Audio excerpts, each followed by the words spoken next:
నగరంలోని నేటి మధ్యాహ్నం వైసీపీ ముస్లిం మైనార్టీ నాయకులు 48వ డివిజన్ కార్పొరేటర్ సిద్దిక్ ఆధ్వర్యంలో విలేకరుల సమావేశాన్ని నిర్వహించారు. దీని ముఖ్య ఉద్దేశం కావలి ఎమ్మెల్యే కావ్య కృష్ణారెడ్డి ఎమ్మెల్సీ పర్వతరెడ్డి చంద్రశేఖర్ రెడ్డిపై చేసిన వ్యాఖ్యలను ఖండిస్తూ పలు విషయాలను తెలియజేస్తూ భవిష్యత్తులో ఇటువంటి విమర్శలు పునరావృతం కాకుంటే మంచిదని హితవు పలుకుతూ విలేకరుల సమావేశాన్ని కొనసాగించారు. ఈ కార్యక్రమంలో వైసీపీ మహిళా నాయకులు తదితరులు పాల్గొన్నారు. నాకు పెద్ద రోషం ఉంది. నేను నిప్పు లాంటి వాడిని.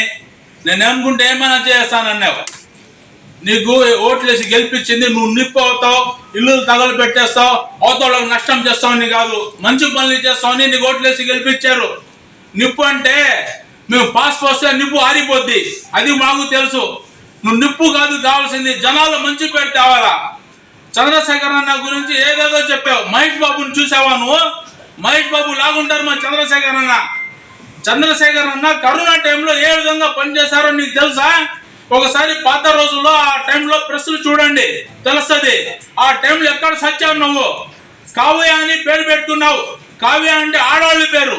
ఆడవాళ్ళ పేరు నువ్వు పెట్టుకుని మా బాస్ గురించి తప్పుగా మాట్లాడతావా? మాకు రాదా నోరు? నీకంటే బాగా ఎక్కువచ్చు మాకు నోరు. మీసం తిప్పావు.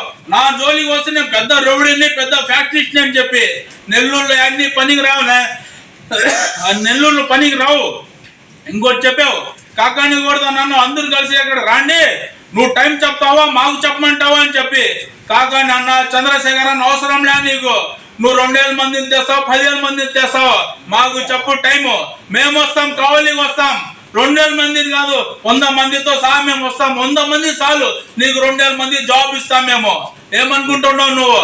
మార్చుకోకపోతే కావలి ఎమ్మెల్యే ఒకేసారి నువ్వు గెలిచింది, మళ్ళీ ఇంకోసారి నీకు గెలవకుండా అక్కడ ఉండే జనాలంతా ఇప్పటికే నీ వల్ల తలక నిప్పైపోయింది. దీనికి ఓట్లేసి ఏదేదో చేస్తా అని చెప్పి ఓట్లు వేయించుకున్నారు. గెలిచిన తర్వాత ఈ విధంగా రౌడిజం వచ్చేస్తున్నారు, రౌడిజం టైప్ అని చెప్పి. మా రోజులు వస్తూ కూడా మీలాగా మేము మాట్లాడము. ఏ రోజు ఈ విధంగా మాట్లాడలే. కాకాని అన్న ఎప్పుడన్నా మాట్లాడారా? చంద్రశేఖర్ అన్న ఎప్పుడన్నా నీ గురించి మాట్లాడే తప్పుగా ఉండే వాస్తవాలు మాట్లాడితే నీకు మండిపోతుంది. మండిపోతుంటావు. నేను నిప్పు అంటున్నావు. మండిపోతే నిప్పుగా మా కాళ్ళు నీళ్లు వేసుకోవాలా. నీళ్లు వేసుకుంటే సరిపోద్ది. మనం ఏం చెప్పాము దానికి సమాధానం చెప్పాలా. కాకాని అన్న ఏం చెప్పాడు, చంద్రశేఖర్ అన్న ఏం చెప్పాడు, దానికి సమాధానం చెప్పు.